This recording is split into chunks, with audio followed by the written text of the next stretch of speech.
Hi, I'm Rob. And I'm Rob. And this is a budget special.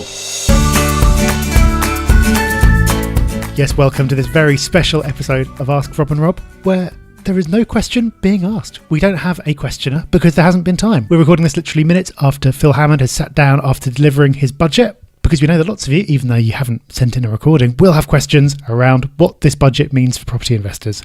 And Rob, the absolutely wonderful news is the answer is not a lot, isn't it? Yeah, good old Phil. Philly, my mate. Yeah, well done, Phil. A boring budget, thank God. We've been hammered over the years, and understandably, so pretty nervous listening to this budget. But I'm pleased, Rob, that while we have news and there is a few talking points, it's nothing scary, and actually we can all breathe a sigh of relief. Yes, it's really slim pickings when it comes to property. He didn't say much at all. We had to dig deep into the big, long official document that goes along with the budget to find a couple of things that are so minor he didn't even bother mentioning them in his proper speech. But let's quickly round off what those are now. Okay, so first up, we've got a stamp duty update. So currently, first-time buyers do not pay stamp duty on any homes up to $300,000. That is being continued, which is a good move. But also, the scheme is being extended for people purchasing through shared ownership schemes of up to $500,000. And he's backdating it, generous fellow, to anybody who's purchased since that scheme started. So shared ownership up to £500,000, no stamp duty. So good news for first-time buyers. And the Housing Infrastructure Fund has had a bit of a boost. The Chancellor's given an extra $500 million to that fund, which is a funding option for developers, and the Chancellor's hoping that will result in an extra 650,000 homes to be built. So, good news again.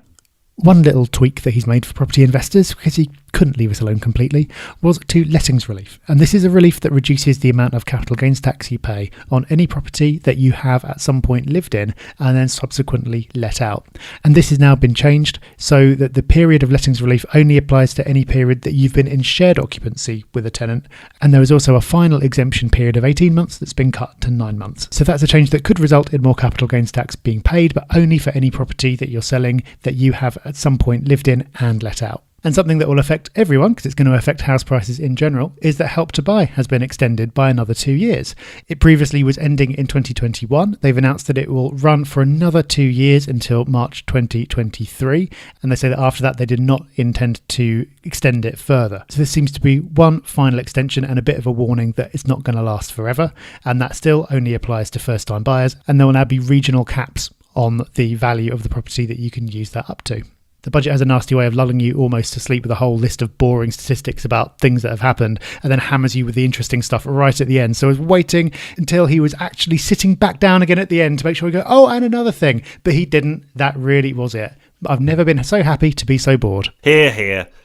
So hopefully we've not bored you too much, but the main takeaway from this is if you're an aspiring property investor, or you already are one, that there's no further bad news. And as far as any budget goes, I think that's a win, considering what we've all been through over the last few years.